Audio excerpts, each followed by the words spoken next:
Bismillahirrahmanirrahim. Assalamualaikum. This is Aisha Nawaz of your biology teacher. Hopefully you all are perfectly fine with the grace of Allah Almighty.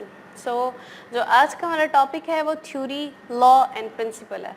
किस तरह से theory बनाई जाती है, law कैसे बनता है, किस तरह से वो एक प्रिंसिपल के तौर पे काम करता है. तो जब साइंटिस्ट जो हैं वो डिफरेंट ऑब्जर्वेशंस देते हैं, हमने पहला step biological method, biological problems का पहला स्टेप यही पढ़ा था कि जब डिफरेंट साइंटिस्ट हैं वो ऑब्जर्वेशंस देते हैं, डिफरेंट ऑब्जर्वेशंस देंगे तो उसमें से क्या बनाया जाता है, हाइपोथेसिस निकाला जाता है, हाइपोथेसिस उसमें से लिया जाता है. अब ये हमने पढ़ा था कि ये जो हाइपोथेसिस है इसके पास 50% चांस होते हैं कि ये करेक्ट है और 50% चांस है कि ये रॉन्ग है. 50% चांस अगर करेक्ट की हैं, अगर डिफरेंट साइंटिस्ट इसके ऊपर अपने जो है तजुर्बात करते रहे, एक्सपेरिमेंटेशंस करें, उसके बाद भी ये रिफ्यूज़ ना हो किसी सूरत भी, अगर ये रिफ्यूज़ नहीं हो रही, रिपीटेडली इसको रिफ्यूज़ करने के बाद भी ये रिफ्यूज़ नहीं हो रही, तो ये जो हाइपोथेसिस है क्या बन जाता है, एक थ्योरी. हाइपोथेसिस क्या बन जाएगा, एक थ्योरी. अब बात की जाती है थ्योरी से लॉ बनाना है.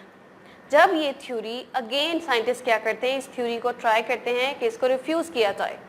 थ्योरी में भी चांस होता है कि वो क्या किया जाए, उसको करेक्ट किया जाए. या अब ये जो थ्योरी है, जो हाइपोथेसिस करेक्ट होने के बाद इसको थ्योरी माना गया, अब इस पे डिफरेंट जो है वो एक्सपेरिमेंट्स किए जाते हैं कि क्या ये थ्योरी जो है वो ठीक है या नहीं.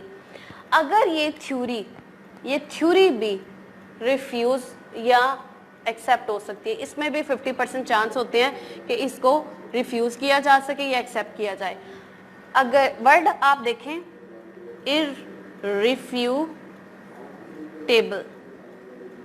वर्ड है, इररिफ्यूटेबल, जिसको जुटलाया ना जा सके, जिसे हम निगलेक्ट ना कर सके, जिसे हम जुटला ना सके.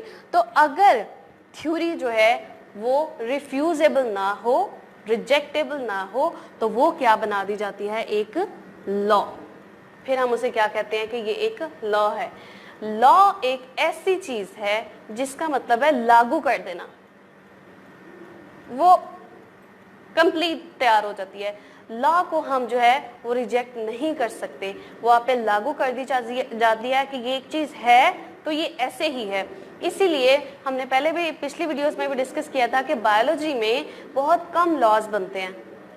क्यों? क्योंकि एक लिविंग प्रोसेस है और इसमें डे बाय डे चीज़ें चेंज होती रहती हैं, इसलिए लॉ कम बनते हैं और थ्योरीज पे ज़्यादा काम हुआ है, थ्योरीज ज़्यादा हैं.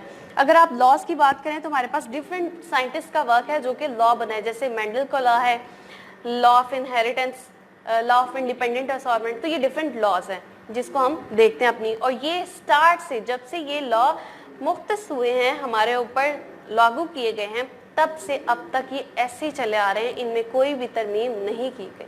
ओके, इससे नेक्स्ट टॉपिक जो हम डिस्कस करेंगे वो है हमारे पास डाटा ऑर्गेनाइजेशन और डाटा एनालिसिस. किस तरह से डाटा को ऑर्गेनाइज किया जाता है और उसको क्या किया जाता है, एनालाइज किया जाता है. अब हम बात करते हैं डाटा ऑर्गेनाइजेशन की और डाटा एनालिसिस की.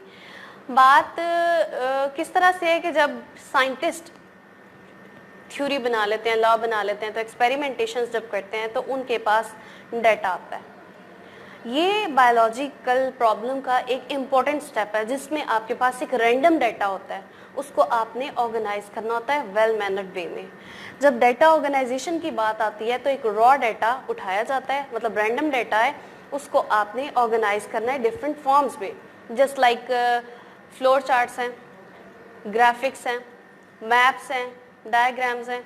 तो इस तरह की फॉर्म्स में आपने इसको ऑर्गेनाइज करना होता है, उसको हम क्या कहते हैं, डाटा ऑर्गेनाइजेशन.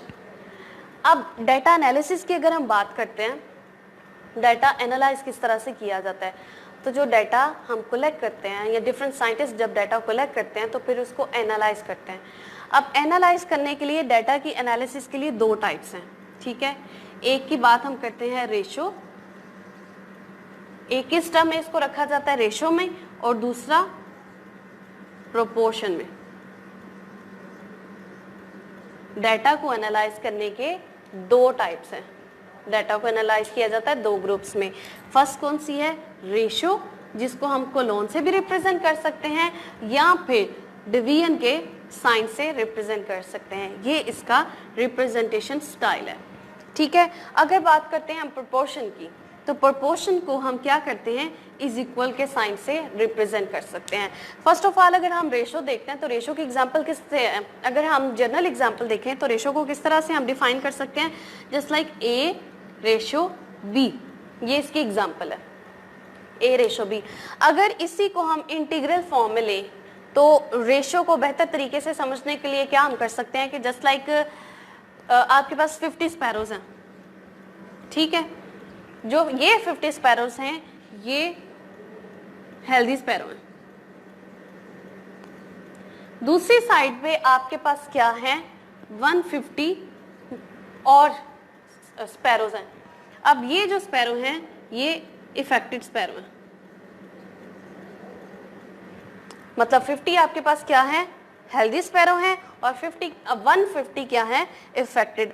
अगर आपसे कहा जाए कि इसकी रेशो दें तो हम इसकी रेशो कैसे देंगे, रेशो इसकी होगी 51 है, ये इसका 1/3 है, 1:3, तो ये क्या है 1:3। इसको हम यूज किस लिए करते हैं, हमें क्या जरूरत पड़ी है, डाटा को हम क्या करें, एनालाइज करें। तो डाटा को एनालाइज करना ये है कि जो हमारे रिसर्च प्रोजेक्ट्स होते हैं या जितना डाटा हमारे पास कलेक्ट होता है उसको देना जो है वो रेशो में देते हैं। रेशो के बाद हम बात करते हैं प्रोपोर्शन की। प्रोपोर्शन का जैसे कि हमें पता है कि इसको शो किससे करना है, हमने इक्वालिटी के साइन से।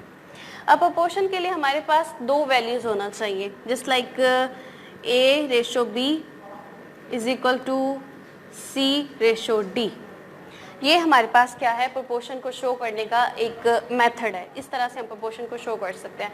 अगर हम इसको इंटीग्रल फॉर्म में इसकी एग्जांपल लेना चाहें तो किस तरह से, स्पैरोज की एग्जांपल लेते हैं। फॉर एग्जांपल आपके पास क्या है, 100 स्पैरोज हैं, 100 स्पैरोज। आपने उनको क्या करवाया, मॉस्किटो से बाइट करवाया। अब आपको नहीं पता कि आपके पास कितनी मॉस्किटोज ने बाइट किया है क्या, और उनमें से कितनी हेल्दियर थी और कितनी जो है जिनमें प्लाज्मोडियम मतलब मलेरिया कॉज करने वाली थी, ठीक है। हमारे पास प्रोपोर्शन में होता क्या है कि 3 वैल्यूज होती हैं जिनमें से एक जो है उसको डिटरमाइन करना होता है। 3 वैल्यू से हम एक वैल्यू को निकाल सकते हैं। अब 100 हमारे पास टोटल स्पैरोज हैं, 100 में से आप कंसीडर कर लें 20। जब 20 को आपने देखा तो 20 का टेस्ट किया, 20 में से जो 14 स्पैरोज थी वो क्या थी, इफेक्टेड थी विद द मलेरिया।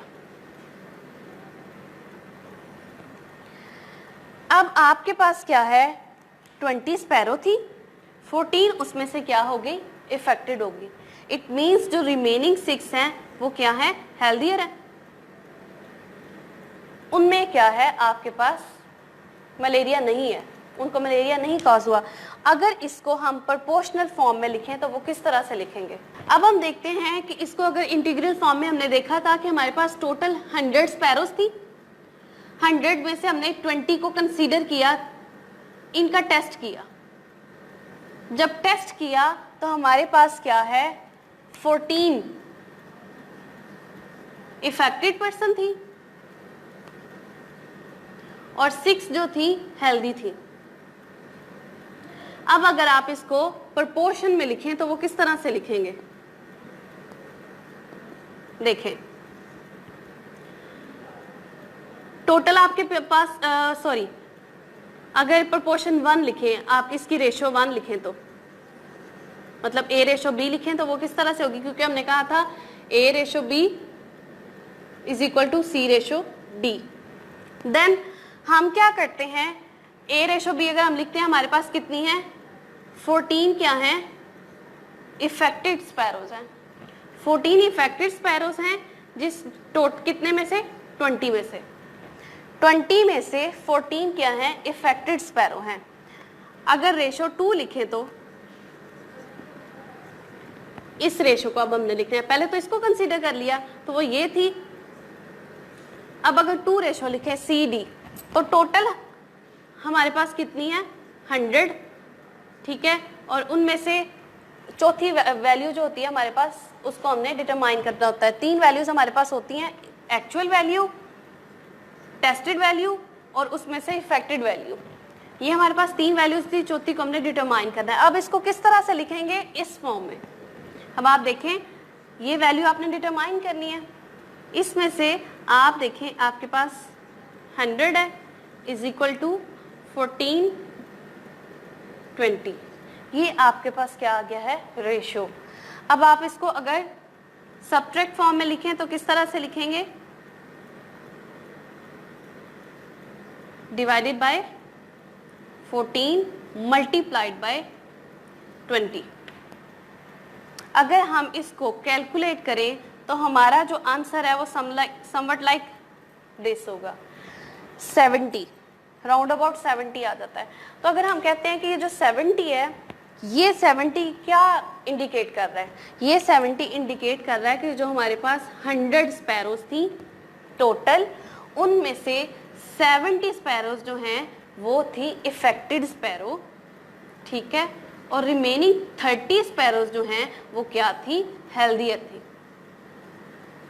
इस तरह से जो डाटा है उसको एनालाइज किया जाता है। हम एक रॉ डाटा लेते हैं और उसको एक स्ट्रक्चर में लेके आते हैं, एक फॉर्म में लेके आते हैं, नंबर उसके जो है वो काउंट कर सकते हैं और अपना रिजल्ट जो है उसको रिपोर्ट कर सकते हैं। अब हम लोगों ने देखा था कि मैथमेटिक्स का क्या रोल है। तो मैथमेटिक्स जो है बायोलॉजिकल प्रॉब्लम्स को सॉर्ट आउट करने के लिए बहुत इंपॉर्टेंट रोल प्ले करता है।